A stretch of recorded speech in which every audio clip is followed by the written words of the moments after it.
Hello, welcome to my YouTube channel. അപ്പോൾ നമ്മൾ ഇന്ന് നോക്കാനായിട്ട് പോകുന്നത് ഇന്ത്യൻ ഭരണഘടനയാണ് കേട്ടോ. ഇന്ത്യൻ ഭരണഘടനയുടെ പ്രീവിയസ് ക്വസ്റ്റ്യൻസ് ആണ്. അപ്പോൾ നമ്മൾ ഇത്രയും ദിവസം നോക്കിയിട്ടുണ്ടായിരുന്നത് എക്കണോമിക്സിൻ്റെ ആയിരുന്നു. അപ്പോൾ അതിൻ്റെ ഒരു 3 പാർട്ട് കംപ്ലീറ്റ് ആയി. അപ്പോൾ നമ്മളിനി അടുത്തതായിട്ട് നോക്കാൻ പോകുന്നത് ഇന്ത്യൻ ഭരണഘടനയുടെ പ്രീവിയസ് ക്വസ്റ്റ്യൻസ് ആണ്. പ്രീവിയസ് ക്വസ്റ്റ്യൻസ് എന്ന് പറയുമ്പോൾ 2024 ചോദിച്ചിട്ടുള്ള ക്വസ്റ്റ്യൻസ് ആണ്. അപ്പോൾ നിങ്ങൾക്കിത് ഭയങ്കരമായിട്ട് ഹെൽപ്ഫുൾ ആയിരിക്കുമെന്ന് ഞാൻ വിശ്വസിക്കുന്നു. ഓക്കെ, അപ്പോൾ നമുക്ക് ക്വസ്റ്റ്യൻസിലോട്ട് പോവാം.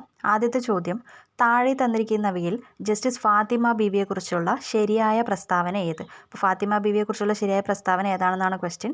ആദ്യത്തെ ഓപ്ഷൻ, 1988 സുപ്രീം കോടതിയിലെ ആദ്യത്തെ വനിതാ ജഡ്ജിയായി ദേശീയ മനുഷ്യാവകാശ കമ്മീഷനിൽ അംഗമായ ആദ്യ മലയാളി വനിത. കേരള ഹൈക്കോടതിയിലെ ആദ്യത്തെ മുസ്ലിം വനിതാ ജഡ്ജി. അന്തരിച്ചത് 2023 നവംബർ 22-ന്. ഓക്കെ, അതിൽ ഏതാണ് ആൻസർ? ഏതാണ് വരുന്നത്? ആൻസർ എന്ന് പറയുന്നത് ഓപ്ഷൻ ബി ആണ്. ഓക്കെ, 2ഉം 3ഉം ആണ്. അതായത് ദേശീയ മനുഷ്യാവകാശ കമ്മീഷനിൽ അംഗമായ ആദ്യ മലയാള വനിത, കേരള ഹൈക്കോടതിയിലെ ആദ്യത്തെ മുസ്ലിം വനിതാ ജഡ്ജി. ഓക്കെ, ഓപ്ഷൻ ബി ആണ് ആൻസർ എന്ന് പറയുന്നത്. അടുത്ത ക്വസ്റ്റ്യൻ, അടിയന്തരാവസ്ഥ കാലത്ത് അനുച്ഛേദം 19 റദ്ദു ചെയ്യുന്നത് സംബന്ധിച്ച ആർട്ടിക്കിൾ ഏതാണ്? ഓപ്ഷൻ ബി ആണ് ആൻസർ എന്ന് പറയുന്നത് കേട്ടോ. അതായത് ആർട്ടിക്കിൾ 358 ആണ്. അപ്പോൾ അടിയന്തരാവസ്ഥ കാലത്ത് അനുച്ഛേദം 19 റദ്ദു ചെയ്യുന്നത് സംബന്ധിച്ച ആർട്ടിക്കിൾ എന്ന് പറയുന്നത് ഓപ്ഷൻ ബി ആണ്, ആർട്ടിക്കിൾ 358. അടുത്ത ക്വസ്റ്റ്യൻ, നിലവിൽ UPSC ചെയർമാൻ ആരാകുന്നു? അതായത് ഇപ്പോഴത്തെ UPSCയുടെ ചെയർമാൻ എന്ന് പറയുന്നത് ആരാണ്? ഓപ്ഷൻ ബി ആണ്, മനോജ് സോണി. മനോജ് സോണിയാണ് ഇപ്പോഴത്തെ UPSCയുടെ ചെയർമാൻ എന്ന് പറയുന്നത്. അടുത്ത ക്വസ്റ്റ്യൻ, താഴെ പറഞ്ഞിരിക്കുന്നവയിൽ തെറ്റായ പ്രസ്താവന ഏത്? തെറ്റായ പ്രസ്താവന ഏതാണ്? പഞ്ചായത്ത് രാജ് സംവിധാന പ്രകാരം 13 സീറ്റുകൾ എല്ലാ തലങ്ങളിലും സ്ത്രീകൾക്കായിട്ട് സംവരണം ചെയ്തിട്ടുണ്ട്. പഞ്ചായത്ത് രാജ് ഭരണഘടനയുടെ 11ാം ഷെഡ്യൂളുമായിട്ട് ബന്ധപ്പെട്ടിരിക്കുന്നു. ഗ്രാമസഭയുടെ മേൽനോട്ടത്തിലാണ് ഗ്രാമപഞ്ചായത്ത് പ്രവർത്തിക്കുന്നത്. ഗ്രാമസഭ വിളിച്ചു ചേർക്കുന്നത് ഗ്രാമപഞ്ചായത്ത് പ്രസിഡന്റും അധ്യക്ഷൻ വാർഡ് മെമ്പറുമാണ്. അപ്പോൾ ഇതിൽ ഏതാണ് ആൻസർ എന്ന് പറയുന്നത്? ആൻസർ എന്ന് പറയുന്നത് ഓപ്ഷൻ ബി ആണ്. അപ്പോൾ നമ്മളിവിടെ തെറ്റായിട്ടുള്ള പ്രസ്താവനയാണ് ചോദിച്ചിരിക്കുന്നത് അല്ലേ. അതായത് ഗ്രാമസഭ വിളിച്ചു ചേർക്കുന്നത് ഗ്രാമപഞ്ചായത്ത് പ്രസിഡന്റും അധ്യക്ഷൻ വാർഡ് മെമ്പറുമാണ്. ഇത് തെറ്റായിട്ടുള്ളൊരു പ്രസ്താവനയാണ്. ഓക്കെ, അടുത്ത ക്വസ്റ്റൻ എന്ന് പറയുന്നത്, കേരളത്തിൽ പഞ്ചായത്തി രാജ് ദിനം എന്നാണ്? പഞ്ചായത്തി രാജ് ദിനം എന്ന് പറയുന്നത് എന്നാണ്? ഓപ്ഷൻ ബി ആണ്, ഫെബ്രുവരി 19. ഫെബ്രുവരി 19-നാണ് പഞ്ചായത്തി രാജ് ദിനം എന്ന് പറയുന്നത്. അടുത്തത്, കേരള നെൽവയൽ തണ്ണീർത്തട സംരക്ഷണ നിയമം രൂപീകൃതമായത് ഏത് ആക്ട് പ്രകാരമാണ്? ഏത് ആക്ട് പ്രകാരമാണ്? ഓപ്ഷൻ എ ആണ് അല്ലേ. 2008 28-ാം നമ്പർ ആക്ട് പ്രകാരമാണ് നമ്മളുടെ കേരള നെൽവയൽ തണ്ണീർത്തട സംരക്ഷണ നിയമം രൂപീകൃതമായത്. അപ്പോൾ ഈ 3 ക്വസ്റ്റ്യൻസ് എന്ന് പറയുന്നത്, അതായത് 28, 29, 30 എന്ന് പറയുന്നത് നമ്മുടെ കേരളവും ഭരണവും ഭരണ സംവിധാനങ്ങളിലും ഉൾപ്പെട്ടതാണ്. ഞാൻ ജസ്റ്റ് ഇതിൽ കണ്ടപ്പോൾ ആൻസർ പറഞ്ഞു എന്നേ ഉള്ളൂ കേട്ടോ. അപ്പോൾ അടുത്ത ക്വസ്റ്റ്യൻ എന്ന് പറയുന്നത്, കേരള ജുഡീഷ്യൽ സർവീസിലെയോ കേരള ക്രിമിനൽ ജുഡീഷ്യൽ സർവീസിലെയോ ഒരു അംഗത്തെ സസ്പെൻഡ് ചെയ്യാൻ അധികാരമുള്ളത് ആർക്കാണ്? ആർക്കാണ്? ഓപ്ഷൻ ബി ആണ് അല്ലേ, ഹൈക്കോടതിക്കാണ് അധികാരം എന്ന് പറയുന്നത്. ഓക്കെ, അടുത്ത ക്വസ്റ്റ്യൻ ഏതാണെന്ന് നോക്കാം. സമവർത്തി ലിസ്റ്റിലോ അതുപോലെ തന്നെ സംസ്ഥാന ലിസ്റ്റിലോ പറഞ്ഞിട്ടില്ലാത്ത ഏത് വിഷയവുമായും ബന്ധപ്പെട്ട് നിയമം നിർമ്മിക്കുവാൻ പാർലമെൻറ്റിന് അധികാരം ഉണ്ടായിരിക്കുന്നതാണ് എന്ന് പറഞ്ഞിരിക്കുന്ന അനുച്ഛേദം ഏതാണ്? അതായത് സമവർത്തി ലിസ്റ്റിലോ സംസ്ഥാന ലിസ്റ്റിലോ പറഞ്ഞിട്ടില്ലാത്ത ഏത് വിഷയവുമായും ബന്ധപ്പെട്ട് നിയമം നിർമ്മിക്കുവാൻ പാർലമെൻറ്റിന് അധികാരം ഉണ്ടായിരിക്കുന്നതാണ് എന്ന് പറഞ്ഞിരിക്കുന്ന അനുച്ഛേദം ഏതാണ്? അനുച്ഛേദം ഏതാണ്? ഓപ്ഷൻ ഡി ആണ് അല്ലേ. ഓപ്ഷൻ ഡി ആണ്. അതായത് അനുച്ഛേദം 248-ലാണ് പറഞ്ഞിരിക്കുന്നത്. ഓക്കെ, അടുത്ത ക്വസ്റ്റ്യൻ ഏതാണെന്ന് നോക്കാം. താഴെ തന്നിരിക്കുന്നവയിൽ ശരിയായത് കണ്ടെത്തുക. സംസ്ഥാനങ്ങൾക്കിടയിൽ ഉണ്ടാകുന്ന തർക്കത്തെക്കുറിച്ച് ഭരണഘടനാ വിചാരണ നടത്തുവാനും പ്രതികരിക്കുവാനും പ്രസിഡന്റിന് അധികാരമുണ്ടായിരിക്കും. സംസ്ഥാനങ്ങളുടെ കടമെടുപ്പിനെക്കുറിച്ച് പ്രതിപാദിക്കുന്ന അനുച്ഛേദം 293 ആകുന്നു. യൂണിയൻ പബ്ലിക് സർവീസ് കമ്മീഷൻ വർഷം തോറും ഒരു റിപ്പോർട്ട് പാർലമെൻറ്റിന് സമർപ്പിക്കേണ്ടതാണ്. ദേശീയ പട്ടികജാതി കമ്മീഷൻ എന്നത് ഒരു ചെയർപേഴ്സൺ, വൈസ് ചെയർപേഴ്സൺ ഉൾപ്പെടെ 4 അംഗങ്ങൾ ഉണ്ടായിരിക്കും. അപ്പോൾ ഇതിൽ ആൻസർ ഏതാണ് ശരിയെന്ന് പറയുന്നത്? ആൻസർ എന്ന് പറയുന്നത് ഓപ്ഷൻ ബി ആണ് അല്ലേ. ഓപ്ഷൻ ബി ആണ്. ഏതാണ് ശരിയെന്ന് പറയുന്നത്? 1ഉം 2ഉം ആണ് ശരിയെന്ന് പറയുന്നത്. അതായത് സംസ്ഥാനങ്ങൾക്കിടയിൽ ഉണ്ടാകുന്ന തർക്കങ്ങളെക്കുറിച്ച് അന്വേഷണ വിചാരണ നടത്തുവാനും ഉപദേശിക്കുവാനും പ്രസിഡന്റിന് അധികാരമുണ്ടായിരിക്കും. സംസ്ഥാനങ്ങളുടെ കടമെടുപ്പിനെക്കുറിച്ച് പ്രതിപാദിക്കുന്ന അനുച്ഛേദം 293 ആകുന്നു. ഓക്കെ, അടുത്ത ക്വസ്റ്റ്യൻ എന്ന് പറയുന്നത്, ട്രേഡ് യൂണിയനുകൾ ഏത് ലിസ്റ്റിൽ വരുന്നതാണ്? ഏത് ലിസ്റ്റിലാണ് ട്രേഡ് യൂണിയനുകൾ വരുന്നത്? ഓപ്ഷൻ സി ആണ് അല്ലേ. കൺകറൻറ്റ് ലിസ്റ്റിലാണ് ട്രേഡ് യൂണിയനുകൾ വരുന്നത്. ഓക്കെ, അടുത്ത ക്വസ്റ്റ്യൻ എന്ന് പറയുന്നത്, താഴെ പറയുന്നവയിൽ ശരിയായ പ്രസ്താവന ഏത്? ശരിയായ പ്രസ്താവന ഏതാണ്? 44ാമത് ഭേദഗതിയിലൂടെ മതേതരത്വം എന്ന ആശയം ഭരണഘടനയുടെ ആമുഖത്തിൽ ചേർക്കപ്പെട്ടു. 52ാമത് ഭേദഗതിയിലൂടെ മൗലിക കടമകൾ ഉൾപ്പെടുത്തി. 73ാമത് ഭേദഗതി പഞ്ചായത്തി രാജ് സമ്പ്രദായം നടപ്പിലാക്കി. 74ാമത് ഭേദഗതി നഗരപാലിക ബില്ല് നടപ്പിലാക്കി. ആൻസർ എന്ന് പറയുന്നത് എന്താണ്? ആൻസർ എന്ന് പറയുന്നത് ഓപ്ഷൻ സി ആണ് അല്ലേ. 3ഉം 4ഉം ആണ് ശരിയെന്ന് പറയുന്നത്. അതായത് 73ാമത് ഭേദഗതി പഞ്ചായത്ത് രാജ് സമ്പ്രദായം നടപ്പിലാക്കി, 74ാമത് ഭേദഗതി നഗരപരിപാലിക ബില്ല് നടപ്പിലാക്കി. അപ്പോൾ ഓപ്ഷൻ സി 3ഉം 4ഉം ആണ് ശരിയെന്ന് പറയുന്നത്. ഓക്കെ, അടുത്ത ക്വസ്റ്റൻ എന്ന് പറയുന്നത് താഴെ പറയുന്നവയിൽ ശരിയായ പ്രസ്താവന ഏത്? ഭരണഘടനാ നിർമ്മാണ സഭയുടെ ആദ്യത്തെ സമ്മേളനം 1946 ഡിസംബർ 9 നടന്നു. ആദ്യ സമ്മേളനത്തിൽ പങ്കെടുത്തവരുടെ എണ്ണം 207. ആദ്യ സമ്മേളനത്തിൽ പങ്കെടുത്ത വനിതകൾ എന്ന് പറയുന്നത് 7. അപ്പോൾ ഇതിൽ ശരിയായിട്ടുള്ള ആൻസർ ഏതാണ്? ഓപ്ഷൻ എ ആണ് അല്ലേ. എയും ബിയും ആണ് ശരിയെന്ന് പറഞ്ഞത്. അപ്പോൾ ആൻസർ എന്ന് പറയുന്നത് ഓപ്ഷൻ എ ആണ്. ഓക്കെ, ഇന്ത്യയിൽ പഞ്ചായത്ത് രാജ് സംവിധാനം നടപ്പിലാക്കിയ 73ാം ഭരണഘടനാ ഭേദഗതി നിയമവുമായി ബന്ധപ്പെട്ട് യോജിക്കുന്ന പ്രസ്താവനകൾ കണ്ടെത്തുക. ഓക്കെ, സംസ്ഥാനങ്ങളിലെ ഗ്രാമപഞ്ചായത്ത്, ബ്ലോക്ക് പഞ്ചായത്ത്, ജില്ലാ പഞ്ചായത്ത് എന്ന ത്രിതല സംവിധാനം സ്ഥാപിക്കുന്നതിന് നിയമം വ്യവസ്ഥ ചെയ്യുന്നു. പഞ്ചായത്തിൻ്റെ 3 തലങ്ങളിലേക്കും 5 വർഷത്തെ ഓഫീസ് കാലാവധി നിയമനത്തിൽ വ്യവസ്ഥ ചെയ്യുന്നു. വോട്ടർ പട്ടിക തയ്യാറാക്കുന്നതിനും പഞ്ചായത്തിലേക്കുള്ള തെരഞ്ഞെടുപ്പ് നടത്തുന്നതിനുമുള്ള ചുമതല കേന്ദ്ര തെരഞ്ഞെടുപ്പ് കമ്മീഷനാണ്. പഞ്ചായത്തിൻ്റെ എല്ലാ തലങ്ങളിലേക്കുമുള്ള മൊത്തം സീറ്റുകളുടെ 1/3 കുറയാത്തത് സ്ത്രീകൾക്കായിട്ട് സംവരണം ചെയ്യണം. അപ്പോൾ ഇതിൽ ആൻസർ എന്ന് പറയുന്നത് എന്താണ്? ആൻസർ എന്ന് പറയുന്നത് ഓപ്ഷൻ സി ആണ്. ഓക്കെ, അതായത് 1ഉം 2ഉം 4ഉം ആണ് ശരിയെന്ന് പറയുന്നത്. 3 ശരിയല്ല. ഓക്കെ, അതായത് വോട്ടർ പട്ടിക തയ്യാറാക്കുന്നതിനും പഞ്ചായത്തിലേക്കുള്ള തെരഞ്ഞെടുപ്പ് നടത്തുന്നതിനുമുള്ള ചുമതല കേന്ദ്ര തെരഞ്ഞെടുപ്പ് കമ്മീഷനാണെന്നുള്ളത് തെറ്റാണ്. ഓക്കെ, അപ്പോൾ അടുത്ത ക്വസ്റ്റൻ എന്ന് പറയുന്നത് താഴെ പറയുന്നവയിൽ ഭരണഘടനാ സ്ഥാപനം അല്ലാത്തത് ഏതാണ്? ഭരണഘടനാ സ്ഥാപനം അല്ലാത്തത് ഏതാണ്? എല്ലാവർക്കും അറിയുന്നൊരു ക്വസ്റ്റ്യൻ ആണല്ലേ. അതായത് ഓപ്ഷൻ ബി ആണ് നീതി ആയോഗ്. നീതി ആയോഗാണ് ഭരണഘടനാ സ്ഥാപനം അല്ലാത്തതെന്ന് പറയുന്നത്. അടുത്ത ക്വസ്റ്റ്യൻ, ലോക്സഭയിലും സംസ്ഥാന നിയമസഭകളിലും 1/3 സീറ്റുകൾ സ്ത്രീകൾക്കായിട്ട് സംവരണം ചെയ്യുന്നതിനായി പാർലമെൻറ്റ് പാസാക്കിയ ഇന്ത്യൻ ഭരണഘടനയുടെ 106ാം ഭേദഗതി നിയമത്തിന് നൽകിയിരിക്കുന്ന പേര് എന്താണ്? അപ്പോൾ നമ്മുടെ 106ാം ഭേദഗതി നിയമം എന്ന് പറയുന്നത് ഈ ഇടയ്ക്കൊക്കെ ഭയങ്കര ചർച്ചയായിട്ടുണ്ടായിരുന്നതും ഒരുപാട് ക്വസ്റ്റ്യൻ പേപ്പറിലിപ്പോൾ കണ്ടുവരുന്നതുമായിട്ടുള്ള ഒരു കറണ്ട് അഫെയറും കൂടാണ്. ഓക്കെ, ഏതാണ് ആൻസർ എന്ന് പറയുന്നത്? ആൻസർ എന്ന് പറയുന്നത് ഓപ്ഷൻ സി ആണ്. അതായത് നാരി ശക്തി വന്ദൻ അധിനിയമാണ് ആൻസർ എന്ന് പറയുന്നത്. ഓക്കെ, അടുത്ത ക്വസ്റ്റൻ എന്ന് പറയുന്നത് സംസ്ഥാന പബ്ലിക് സർവീസ് കമ്മീഷൻ അംഗങ്ങളെ നിയമിക്കുന്നത് ആരാണ്? കേരള PSC അംഗങ്ങളെ നിയമിക്കുന്നത് ആരാണ്? ഓപ്ഷൻ ബി ആണ് അല്ലേ. ഗവർണറാണ് സംസ്ഥാന പബ്ലിക് സർവീസ് കമ്മീഷൻ അംഗങ്ങളെ നിയമിക്കുന്നത്. ഓക്കെ, അടുത്ത ക്വസ്റ്റൻ എന്ന് പറയുന്നത് കേരള സംസ്ഥാന ദുരന്ത നിവാരണ അതോറിറ്റിയുടെ ചെയർമാൻ ആരാണ്? അപ്പോൾ കേരളത്തിൻ്റെ ദുരന്ത നിവാരണ അതോറിറ്റിയുടെ ചെയർമാൻ എന്ന് പറയുന്നത് ആരാണ്? ഓപ്ഷൻ ഡി ആണ് അല്ലേ. മുഖ്യമന്ത്രിയാണ് നമ്മുടെ കേരള ദുരന്ത നിവാരണ അതോറിറ്റിയുടെ ചെയർമാൻ എന്ന് പറയുന്നത്. അപ്പോൾ ഇതിൽ പറഞ്ഞിരിക്കുന്ന 2-3 ക്വസ്റ്റ്യൻസ് ഇപ്പോൾ വീണ്ടും കേരള ഭരണ സംവിധാനങ്ങളിലും കൂടെ ഇൻക്ലൂഡഡ് ആണ് കേട്ടോ. ഞാനത് ജസ്റ്റ് ഇങ്ങനെ എല്ലാം കൂടെ മിക്സായിട്ട് വരുന്ന സമയത്ത് ജസ്റ്റ് ഒന്ന് പറഞ്ഞു പോകുന്നു എന്നേ ഉള്ളൂ. ഓക്കെ, അടുത്ത ക്വസ്റ്റൻ എന്ന് പറയുന്നത് മാതാപിതാക്കൾ 2 പേരും അഥവാ ഒരാൾ മരണപ്പെട്ട് സാമ്പത്തിക പരാധീനത അനുഭവിക്കുന്ന കുടുംബങ്ങളിലെ കുട്ടികൾക്ക് സ്വഭവനങ്ങളിലോ അല്ലെങ്കിൽ ബന്ധുഭവനങ്ങളിലോ താമസിച്ച് വിദ്യാഭ്യാസം ചെയ്യാൻ കേരള സാമൂഹ്യ സുരക്ഷാ മിഷൻ പ്രതിമാസം നൽകുന്ന ധനസഹായ പദ്ധതിയുടെ പേര്. അപ്പോൾ ഈ മാതാപിതാക്കളിൽ 2 പേരോ ആരെങ്കിലും ഒരാളില്ലാതെയോ ബന്ധുവീടുകളിലോ സ്വന്തം വീട്ടിലോ നിന്നിട്ട് പഠിക്കാൻ കുട്ടികൾക്ക് വേണ്ട ധനസഹായം നൽകുന്ന പദ്ധതി ഏതാണ്? ഓപ്ഷൻ ബി ആണല്ലേ. അതായത് ഓപ്ഷൻ ബി സ്നേഹപൂർവ്വമാണ് ആരുമില്ലാത്ത കുട്ടികൾക്ക് ധനസഹായം നൽകാൻ വേണ്ടിയിട്ട് നമ്മുടെ കേരള സാമൂഹ്യ സുരക്ഷാ മിഷൻ പദ്ധതി പ്രതിമാസം നൽകുന്ന ധനസഹായ പദ്ധതി എന്ന് പറയുന്നത് ഓപ്ഷൻ ബി ആണ്, സ്നേഹപൂർവ്വം. ഓക്കെ, അടുത്ത ക്വസ്റ്റ്യൻ, താഴെ പറയുന്നവയിൽ ഭരണഘടനാ നിർമ്മാണ സഭയുമായിട്ട് യോജിക്കുന്ന പ്രസ്താവനകൾ കണ്ടെത്തുക. അപ്പോൾ ഭരണഘടനാ നിർമ്മാണ സഭയുമായിട്ട് യോജിക്കുന്ന പ്രസ്താവനകൾ ഏതൊക്കെയാണ്? ഭരണഘടനാ നിർമ്മാണ സഭയിലേക്കുള്ള തെരഞ്ഞെടുപ്പ് നടന്നത് സാർവത്രിക പ്രായപൂർത്തി വോട്ടവകാശത്തിൻ്റെ അടിസ്ഥാനത്തിലാണ്. 1946 ക്യാബിനറ്റ് മിഷൻ പ്ലാൻ നിർദ്ദേശിച്ച മാർഗനിർദ്ദേശങ്ങൾക്കനുസരിച്ചാണ് ഭരണഘടനാ നിർമ്മാണ സഭ രൂപീകരിച്ചത്. ഭരണഘടനാ നിർമ്മാണ സഭയിൽ 25 വനിതാ അംഗങ്ങളുണ്ടായിരുന്നു. ഭരണഘടനയുടെ അന്തിമ കരട് രേഖ 1949 നവംബർ 26 അംഗീകരിച്ചു.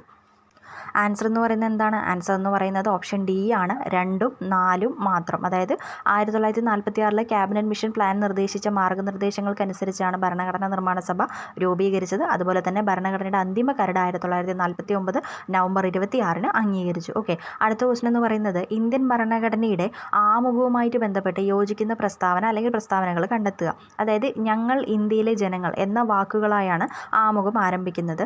ഭരണഘടനാ നിർമ്മാണ സഭ അംഗീകരിച്ച ജവഹർലാൽ ജവഹർലാൽ നെഹ്റുവിൻ്റെ ലക്ഷ്യപ്രമേയമാണ് ഇന്ത്യൻ ഭരണഘടനയുടെ ആമുഖത്തിന് പിന്നിലെ ആദർശങ്ങൾ എന്ന് പറയുന്നത്.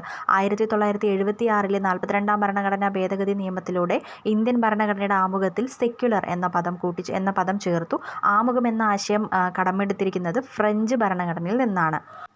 ആൻസർ എന്ന് പറയുന്നത് എന്താണ്? ആൻസർ എന്ന് പറയുന്നത് ഓപ്ഷൻ ഡി ആണ്. ഇവയെല്ലാം ശരിയാണ് അല്ലേ? അതായത് എല്ലാം തന്നെ ശരിയായിട്ടുള്ള ആൻസറുകളാണ്. ഓക്കെ, അടുത്തതെന്ന് പറയുന്നത് ഇന്ത്യൻ ഭരണഘടനയുടെ എത്രാമത്തെ ഭാഗത്താണ് പൗരത്വത്തെക്കുറിച്ച് പ്രതിപാദിക്കുന്നത്? അപ്പോൾ പൗരത്വം എന്ന് പറയുന്നത് എന്താണ്? നമ്മൾ കോൺസ്റ്റിറ്റ്യൂഷനൊക്കെ പഠിച്ചു തുടങ്ങുമ്പോൾ തന്നെ നമ്മൾ അല്ലേ ഫസ്റ്റ് ഭാഗങ്ങളിലായിട്ട് നമ്മൾ കാണുന്നതാണ് പൗരത്വം എന്ന് പറയുന്നത്. അപ്പോൾ പൗരത്വം എത്രാമത്തെ ഭാഗത്തിലാണ് പ്രതിപാദിച്ചിരിക്കുന്നത്? അല്ലേ, രണ്ടാമത്തെ ഭാഗത്ത്. ഭാഗം 2 അല്ലേ, ആദ്യ ഭാഗങ്ങളിൽ കണ്ടുവരുന്നതാണ്. അതുകൊണ്ട് തന്നെ രണ്ടാമത്തെ ഭാഗത്തിലാണ് നമ്മൾ പൗരത്വത്തെ കാണുന്നത്. ഓക്കെ, അടുത്ത ക്വസ്റ്റൻ എന്ന് പറയുന്നത് ഇന്ത്യൻ ഭരണഘടനയുടെ ഹൃദയവും ആത്മാവും എന്ന് ഡോക്ടർ BR അംബേദ്കർ വിശേഷിപ്പിച്ചത് ഏത് ആർട്ടിക്കിളാണ്? അപ്പോൾ ഇന്ത്യൻ ഭരണഘടനയുടെ ഹൃദയവും ആത്മാവും എന്ന് ഡോക്ടർ BR അംബേദ്കർ വിശേഷിപ്പിച്ചത്, അപ്പോൾ ഒരുപാട് ആൾക്കാർ ഒരുപാട് ഭാഗങ്ങളെ വിശേഷിപ്പിച്ചിട്ടുണ്ട് അല്ലേ? അപ്പോൾ അംബേദ്കർ വിശേഷിപ്പിച്ചത് ഹൃദയവും ആത്മാവും എന്ന് അംബേദ്കർ വിശേഷിപ്പിച്ചത് ഏത് ആർട്ടിക്കിളാണ്? ആർട്ടിക്കിൾ 32 ആണ്. ഓക്കെ, അതായത് ഓപ്ഷൻ സി ആർട്ടിക്കിൾ 32നെയാണ് ഡോക്ടർ BR അംബേദ്കർ ഇന്ത്യൻ ഭരണഘടനയുടെ ഹൃദയവും ആത്മാവും എന്ന് വിശേഷിപ്പിച്ചത്. ഓക്കെ, അടുത്ത ക്വസ്റ്റൻ എന്ന് പറയുന്നത് ഡിഗ്രി ലെവലിൽ ചോദിച്ചിട്ടുള്ള ക്വസ്റ്റ്യൻസ് ആണ് കേട്ടോ. കോൺസ്റ്റിറ്റ്യൂഷൻ്റെ ഭാഗത്തു നിന്നും ഡിഗ്രി ലെവലിൽ ചോദിച്ചിട്ടുള്ളതാണ്. ഓക്കെ, ഇലക്ട്രൽ ബോണ്ട് സ്കീം കേസിൻ്റെ വിധിയുമായി ബന്ധപ്പെട്ട് താഴെ പറയുന്ന പ്രസ്താവനകളിൽ ഏതാണ് ശരി? ഓക്കെ, ഫസ്റ്റ് എന്ന് പറയുന്നത് 2024 ഫെബ്രുവരിയിൽ സുപ്രീം കോടതി ഇലക്ട്രൽ ബോണ്ടുകളുടെ പദ്ധതി ഭരണഘടനാ വിരുദ്ധമാണെന്ന് കണ്ടെത്തി. ഇലക്ട്രൽ ബോണ്ട് പദ്ധതി ഇന്ത്യൻ ഭരണഘടനയുടെ ആർട്ടിക്കിൾ 19(1)(a) പ്രകാരമുള്ള വിവരാവകാശവും അതുപോലെ തന്നെ അഭിപ്രായ പ്രകടന സ്വാതന്ത്ര്യവും ലംഘിക്കുന്നു. ബ്ലാങ്കറ്റ് കോർപ്പറേറ്റ് രാഷ്ട്രീയ ഫണ്ടിംഗ് അനുവദിക്കുന്ന കമ്പനി നിയമത്തിലെ ഭേദഗതി ഭരണഘടനാ വിരുദ്ധമാണെന്ന് കോടതി വിധിക്കുന്നു. ഓക്കെ, അപ്പോൾ ഇതിൽ ആൻസർ എന്ന് പറയുന്നത് എന്താണ്? ആൻസർ എന്ന് പറയുന്നത് ഓപ്ഷൻ ഡി ആണ്. ആൻസർ എന്ന് പറയുന്നത് ഓപ്ഷൻ ഡി ആണ്. ഓക്കെ, അതായത് ഇലക്ട്രൽ ഫണ്ട് എന്നൊക്കെ പറയുന്നത് ഭയങ്കരമായിട്ട് വിവാദമായതാണ് അല്ലേ? നമ്മൾ ന്യൂസുകളിലൊക്കെ നമ്മുടെ കേരളത്തിലടക്കം നമ്മൾ ഒരുപാട് കണ്ടിട്ടുള്ളതാണ്. സോ അതുകൊണ്ട് തന്നെ ഭയങ്കര ഇമ്പോർട്ടൻസ് കൊടുത്ത് പഠിക്കുക കേട്ടോ. ഒരു കറണ്ട് അഫെയറും കൂടാണ്. ഓക്കെ, അപ്പോൾ നെക്സ്റ്റ് ക്വസ്റ്റ്യൻ എന്ന് പറയുന്നത് ഇന്ത്യയിൽ തെരഞ്ഞെടുപ്പിനെ സംബന്ധിച്ച് താഴെ പറയുന്ന പ്രസ്താവനകളിൽ ഏതാണ് ശരി? അതായത് സുപ്രീം കോടതി ചീഫ് ജസ്റ്റിസ് ഇന്ത്യൻ തെരഞ്ഞെടുപ്പ് കമ്മീഷനെ നിയമിക്കുന്നത്. അപ്പോൾ സുപ്രീം കോടതി ചീഫ് ജസ്റ്റിസ് ആണ് ഇന്ത്യൻ തെരഞ്ഞെടുപ്പ് കമ്മീഷനെ നിയമിക്കുന്നത്. ഭരണഘടനയുടെ 15 ആർട്ടിക്കിൾ 324 മുതൽ 329 വരെ ഇന്ത്യയിൽ തെരഞ്ഞെടുപ്പ് നടത്തുന്നതിനുള്ള നിയമ ഭരണഘടനാ ചട്ടക്കൂട് പ്രതിപാദിക്കുന്നു. ഓക്കെ, അടുത്തതെന്ന് പറയുന്നത് ഭാഗം 18 ആർട്ടിക്കിൾ 352 മുതൽ 360 വരെ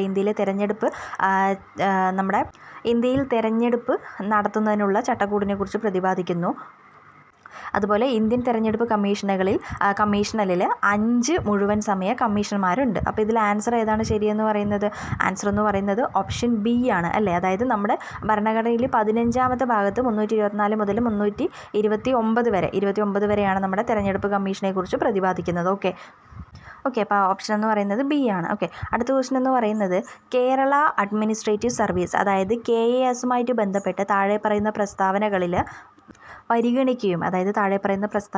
പരിഗണിക്കുകയും ഇവയിൽ ഏതാണ് ശരിയെന്ന് കണ്ടെത്തുകയും ചെയ്യുക. ഓക്കെ, ആദ്യത്തെ എന്ന് പറയുന്നത് ഗവൺമെൻറ് നയങ്ങളും പരിപാടികളും ഫലപ്രദമായി നടപ്പിലാക്കുന്നതിനായി അതായത് ഗവൺമെൻറ്റിൻ്റെ മാനേജർ കഴിവുകളുടെ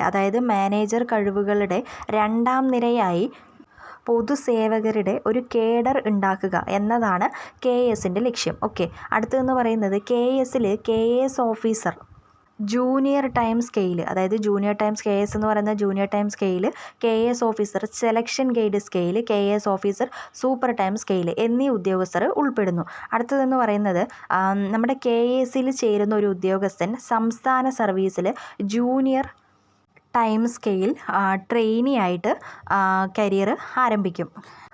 അപ്പോൾ ആൻസർ എന്ന് പറയുന്നത് എന്താണ്? ആൻസർ എന്ന് പറയുന്നത് ഓപ്ഷൻ സി ആണ്. ഇവയെല്ലാം ശരിയാണ്. ഓക്കെ, ഇവയെല്ലാം ശരിയാണ്. അതാണ് ആൻസർ. ഓക്കെ, അടുത്ത ക്വസ്റ്റൻ എന്ന് പറയുന്നത് ഇന്ത്യൻ പ്രത്യക്ഷ പരോക്ഷ നികുതി നയങ്ങളിൽ പ്രധാന മാറ്റങ്ങൾ ഏത് കമ്മിറ്റിയുടെ ശുപാർശകളാണ് അംഗീകരിച്ചത്? അപ്പോൾ ഏത് കമ്മിറ്റിയുടെ ശുപാർശകളാണ് അംഗീകരിച്ചത്? നമ്മുടെ ഇന്ത്യൻ പ്രത്യക്ഷ പരോക്ഷ നികുതി നയങ്ങളിൽ ഓപ്ഷൻ എ ആണല്ലേ, ചെല്ലയ്യ കമ്മിറ്റിയാണ്. ചെല്ലയ്യ കമ്മിറ്റിയാണ് ഇന്ത്യയിൽ പ്രത്യക്ഷ പരോക്ഷ നികുതി നയങ്ങളിൽ നമ്മുടെ പ്രധാന മാറ്റങ്ങൾ ഏത് കമ്മിറ്റിയുടെ ശുപാർശകളാണ് അംഗീകരിച്ചതെന്ന് ചോദിച്ചു കഴിഞ്ഞാൽ ഓപ്ഷൻ എ ആണ്, ചെല്ലയ്യ കമ്മിറ്റിയാണ് ആൻസർ എന്ന് പറയുന്നത്. ആധുനിക ഇന്ത്യൻ ആസൂത്രണത്തിൻ്റെ ഏറ്റവും പ്രയാസമേറിയ ദൗത്യം ഏതാണ്? സാമ്പത്തിക സ്രോതസ്സുകളുടെ സമാഹരണമാണ് അല്ലേ, ഓപ്ഷൻ സി, സാമ്പത്തിക സ്രോതസ്സുകളുടെ സമാഹരണം. ഓക്കെ, അടുത്തത് മൗലികാവകാശങ്ങളെ സംബന്ധിച്ച് താഴെ പറയുന്നവയിൽ ഏതാണ് ശരിയല്ലാത്തത് ഏതാണ്?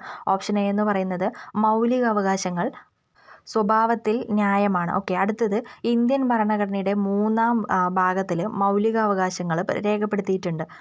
സ്വത്തവകാശം മൗലികാവകാശം അല്ല. അടുത്ത ക്വസ്റ്റ്യൻ, ആർട്ടിക്കിൾ 51A വിദ്യാഭ്യാസത്തിനുള്ള അവകാശത്തെക്കുറിച്ച് പ്രതിപാദിക്കുന്നു. അപ്പോൾ ഇതിൽ ഏതാണ് ശരിയല്ലാത്തത്? ആൻസർ എന്ന് പറയുന്നത് ഓപ്ഷൻ ഡി ആണ് അല്ലേ, അതായത് ആർട്ടിക്കിൾ 51A വിദ്യാഭ്യാസത്തിനുള്ള അവകാശത്തെക്കുറിച്ച് പ്രതിപാദിക്കുന്നു. ആൻസർ എന്ന് പറയുന്നത് ഓപ്ഷൻ ഡി ആണ്. അടുത്ത ക്വസ്റ്റ്യൻ, ചേരുംപടി ചേർക്കുക. ആൻസർ എന്ന് പറയുന്നത് എന്താണ്? ആൻസർ എന്ന് പറയുന്നത് ഓപ്ഷൻ എ ആണ് അല്ലേ, ആൻസർ എന്ന് പറയുന്നത് ഓപ്ഷൻ എ ആണ്. ഓക്കെ, അടുത്ത ക്വസ്റ്റ്യൻ എന്ന് പറയുന്നത് താഴെ കൊടുത്തിരിക്കുന്നവയിൽ നിന്നും ശരിയായി യോജിക്കുന്ന വസ്തുതകൾ തിരിച്ചറിയുക. ആൻസർ എന്ന് പറയുന്നത് എന്താണ്? ഓപ്ഷൻ സി ആണ്, ഓൺലി 1, 2, 3 ആണ്. അതായത് 44-ാം ഭരണഘടനാ ഭേദഗതി നിയമം സ്വത്തവകാശം, അടുത്തത് നമ്മളുടെ 86-ാം ഭരണഘടനാ ഭേദഗതി നിയമം വിദ്യാഭ്യാസത്തിനുള്ള അവകാശം, അടുത്തത് 3 42-ാം ഭരണഘടനാ ഭേദഗതി നിയമം മിനി ഭരണഘടന. ഓക്കെ, അപ്പോൾ ആൻസർ എന്ന് പറയുന്നത് ഓപ്ഷൻ സി ആണ്. അടുത്ത ക്വസ്റ്റ്യൻ എന്ന് പറയുന്നത് ഏത് ഭരണഘടനാ ഭേദഗതി നിയമത്തിലാണ് ദേശീയ തലസ്ഥാന പ്രദേശമായ ഡൽഹിയിലെ ലോക്സഭയിലും സംസ്ഥാന നിയമസഭയിലും എല്ലാ സീറ്റുകളിലും 1/3 സ്ത്രീകൾക്കായിട്ട് നീക്കിവെച്ചിരിക്കുന്നത്? അതായത് നമ്മുടെ ഏത് ഭരണഘടനാ ഭേദഗതി നിയമത്തിലായിട്ടാണ് സീറ്റുകൾ 1/3 സ്ത്രീകൾക്കായിട്ട് മാറ്റിവെച്ചിരിക്കുന്നത്? ഓപ്ഷൻ എ ആണല്ലേ, 106-ാം ഭരണഘടനാ ഭേദഗതി 2023. ഓക്കെ, അപ്പോൾ ഇതിൻ്റെ ആൻസർ വരുന്നത് ഓപ്ഷൻ എ ആണ്. ഓക്കെ, അടുത്ത ക്വസ്റ്റ്യൻ ഏതാണെന്ന് നോക്കാം. താഴെ തന്നിരിക്കുന്നവയിൽ ഏതാണ് ഫെഡറൽ വ്യവസ്ഥയിൽ വിവാദമായ പദവി ഏതാണ് നമ്മുടെ ഫെഡറൽ വ്യവസ്ഥയിൽ? ആൻസർ എന്ന് പറയുന്നത് ഓപ്ഷൻ ഡി ആണ്. ഓക്കെ, ഗവർണറാണ് ഫെഡറൽ വ്യവസ്ഥയിൽ വിവാദമായ പദ്ധതി എന്ന് പറയുന്നത്. ഓക്കെ, അടുത്തത്, ഇന്ത്യയിൽ ഏതെല്ലാം സംസ്ഥാനങ്ങളിലാണ് ദ്വിമണ്ഡല നിയമനിർമ്മാണ സഭ നിലവിലുള്ളത്? ഇന്ത്യയിലെ ഏതെല്ലാം സംസ്ഥാനങ്ങളിലാണ് ദ്വിമണ്ഡല നിയമനിർമ്മാണ സഭ നിലവിലുള്ളത്? മഹാരാഷ്ട്ര, കർണാടക, ബീഹാർ. അപ്പോൾ ഓപ്ഷൻ ഡി ആണ് ആൻസർ എന്ന് പറയുന്നത്. Okay, Maharashtra, Karnataka, Bihar.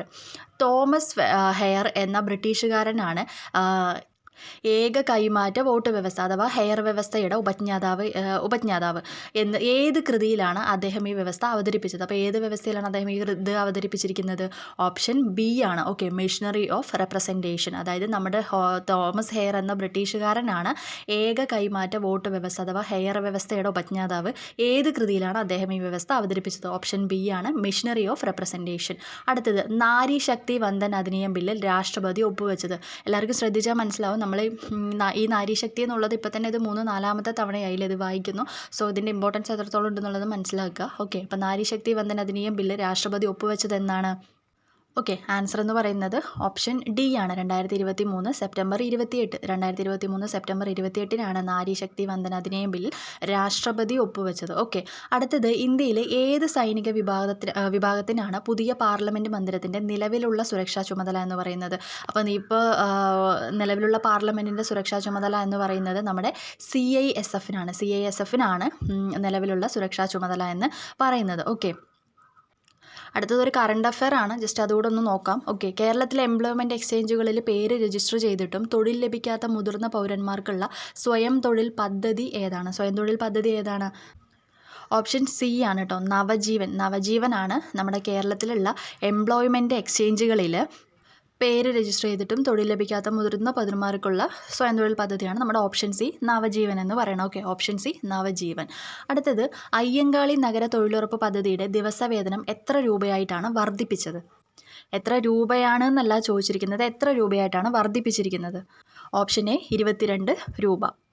Okay, next question എന്ന് പറയുന്നത് ഇന്ത്യൻ ഭരണഘടനയുടെ അടിസ്ഥാന ഘടനയെക്കുറിച്ചുള്ള സിദ്ധാന്തം ജുഡീഷ്യറി മുന്നോട്ട് വെച്ചത് ഏത് കേസിലാണ്? അതായത് നമ്മുടെ ഇന്ത്യൻ ഭരണഘടനയുടെ അടിസ്ഥാന ഘടന അല്ലേ, അതിനെക്കുറിച്ചുള്ള സിദ്ധാന്തം ജുഡീഷ്യറി മുന്നോട്ട് വെച്ചത് ഏത് കേസിലാണ്?